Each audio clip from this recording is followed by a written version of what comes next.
So guys, welcome back. Stunning spring day here in Spain. We've got a high of 30 today and it's Sunday, so it's a day of tootling around on the Royal Enfield Super Meteor 650. Not sure how much you're going to actually get from the microphone, because as you can see on the camera I've got an open face helmet, but I'll just tootle around and we'll have a bit of a chat. So yeah, where are we now? We're on April. I got my Super Meteor in September, so that'll be 7 months ago, and I thought I'd do a 7-month review, long-term use review of my findings and whether I'm still as ecstatic about the bike as I was when I first got it. So yeah, 7 months on. Well, a few things really. I still really love the bike. I still consider it a small scoot of a bike, a tootling around bike. I love the naked look of the bike without a screen and the touring seat. So their personal preferences, of course. A lot of people are putting panniers on, touring seats, and I just think it's not that type of bike. Okay, if it's your only bike and you need some sort of luggage and you want to get around and pick a few bits up or carry a few bits with you, and you don't want to carry a rucksack or throw a saddlebag over the seat, yeah, panniers are the way to go. One of the things that still strikes me about the bike 7 months on is that when you're riding the bike, there's no apparent weight to the bike. It's very fluid on the corners, very easy to ride, considering it's got quite a long rake on the front, just raked out of it. It turns in really nice.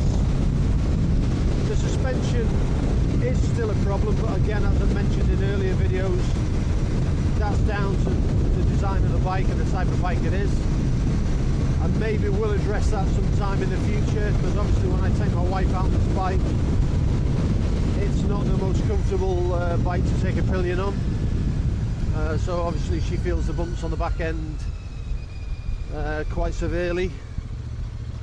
Yeah, the weight of the bike, 240 kilos. Now that's a crazy amount of weight for a bike that's in the 40 odd horsepower category. You're actually looking at 240 kilos is heavier than the latest BMW 1300 GS. Now the 1300 GS, what puts a lot of people off the 1300 GS is the sheer behemoth of the bike, the size of it, the weight of it, and it scares people silly. But what I would say on the Super Meteor 650, anybody who's going to push this around in a garage or manoeuvre it, it's a heavy bike to manoeuvre. There's a lot of weight to it. It's really surprisingly heavy. Like I've just said, once you're moving and you're in motion, there's no weight to the bike whatsoever. It's really easy to ride. I've seen quite a few reports on Facebook and on YouTube of corrosion on low mileage bikes. I'm not sure whether that's down to a manufacturing defect with the paint or dirty surfaces prior to paint. I can't really say, but on my bike, as you can see, we're in a totally dry climate here in southern Spain. We're in the middle of a 2-year drought. I think we've had probably 5 days rain in the last 12 months. I'd say the temperatures are really high at the moment. We're getting 30 degrees today, 31 tomorrow for Monday, and 32 for Tuesday. So it's not a problem I envisage having here in Spain, any sort of corrosion on this bike. Now, any corrosion on a bike that's fairly new with a low mileage should be addressed by Royal Enfield under warranty, and you should take your bike back to the garage. Another disconcerting thing I saw on YouTube for, I think it was a guy in India, I don't think it was a guy in Europe here, but he put an aftermarket pannier rack on the back, which was mounted onto the shock absorber top bolt, and while he was riding along he felt a jolt, looked down, and one of the suspension arms on the right hand side, I think it was, had come adrift. It was totally loose. He decided to take it easy and try and get to a local dealer, and within 5 kilometres the other side had gone as well, and he managed to wheel into the dealership. It wasn't far at that stage, and fortunately for this guy they did change him under warranty, but they said the cause of the problem was putting fixed pannier brackets on the shock mounts, so that's the thing to take into consideration. Now the rear suspension had come off another road that was very, very smooth. You can see on camera this doesn't look so bad, but it is quite undulated. Now you can hear from my voice that the back end is really, really hard. Any other bike I've had, you don't get this vibration or rattle across your chest, and you certainly don't get jostled around like I get jostled around now. Now, talking aside, if I wasn't talking, it wouldn't be a problem. I just grin and bear it and hang on, but to my mind, the back end on this bike, after owning it for 7 months, it has softened up a little bit, but it's still way, way, way too hard. Possibly a solution would be to have a sprung seat, like on the old classic 500. That would alleviate some of the bounce on the back end. Maybe the touring seat is more giving than this, I don't quite know, but that is the main flaw that this bike has, in my opinion. After 7 months of ownership, the worst thing about the bike for me, along with the forward-facing foot pegs, I think there should have been, or there will be, an option to put the foot pegs off the shotgun onto this bike. I hope there will be in the future, and I think it will be a much better ride. Now, a lot of people aren't bothered about the forward-facing foot pegs, but where I live in southern Spain, where we've got these country roads, the advantage to having mid-mounted foot pegs, I would have a lot more control over how I handle the bumps and dips in the road. I could stand up and take the weight off the seat, or slightly shift my weight off the seat onto the pegs. Of course, with forward foot pegs you can't do that. Anyway, what I'm going to do, I'm going to park up, guys.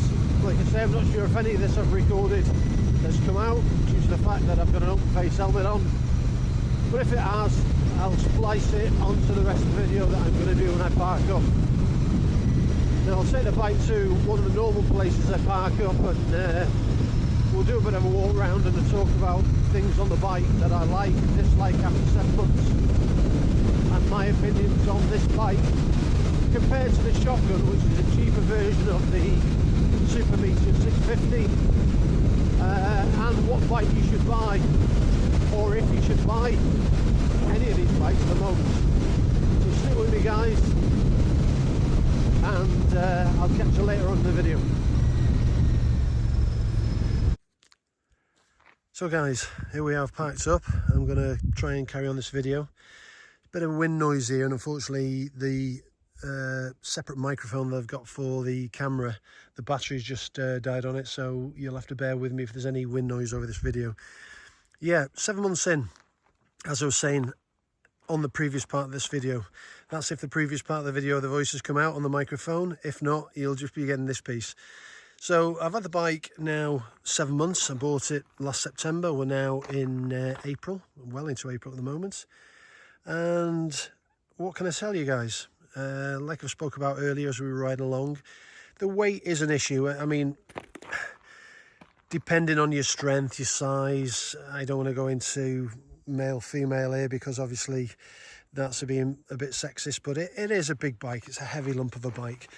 Even when I push this around where I've got it parked up, I have to maneuver it to do a couple of 3-point turns forward and backwards to get it facing the right way to go out. And the 240 kg this bike weighs is a heavy lump for the size of the bike. Now, the problem you've got is when I ride this bike, it rides like a small bike. It's not a big bike. It rides, I've said this in previous videos, one of the good things about the bike is it rides small. It's really easy and comfortable to ride for anybody. If you're short, you're small, you've not got a lot of weight, you've not got a lot of muscle, anyone can ride it. Doesn't matter how big or small or whatever you are. It's just manoeuvring the bike around. So what have I found over the last 7 months? Well, things I do like about it is the build quality. The build quality is stunning.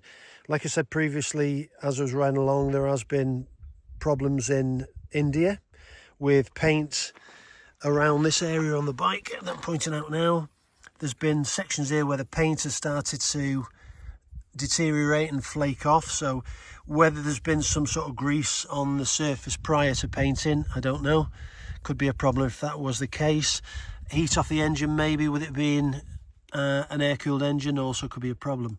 But as of yet, I'm just looking now, there are actually a couple of tiny little pit marks there.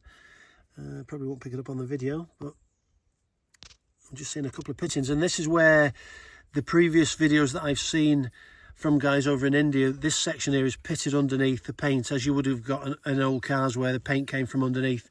And there's been problems around the painted area. Like I say, at the moment I can't see anything major on this after 7 months, although the climate here in southern Spain is really dry, as you can see. We're in a 2-year drought at the moment. We've had 5 years rain in the last 12 months. Yeah, and this side the engine casing looks fairly good. What I will tell you that I have had on my bike is some discoloration along the header pipes. You can see again some coming around the top there, and the problem is you can clean it off. It's quite deep discoloration, but when you clean it off, even with a plastic scrubber, you're taking some of the chrome off there, and it's taking some of the polish off and dulling it off a bit. That's one problem I've had. Another problem is obviously touching the exhaust with your feet, leaving rubber marks off your boots. The main problem, like I said earlier in this video, is the rear shocks. Wherever you are in the world, the roads these days, this day and age, they're not good. You get some odd new tarmac sections of road that are great, but on the whole, they're pretty bad, to be honest. And no matter what you do to these rear shocks, after 7 months, they've bedded in a little bit. They're a bit better. I'm used to it now, but as you probably hear from the video, the early parts of the video, if it comes out, I'm riding over a tarmac road that hasn't got any potholes in, but there's a few undulations, and you can hear my voice quavering and quaking.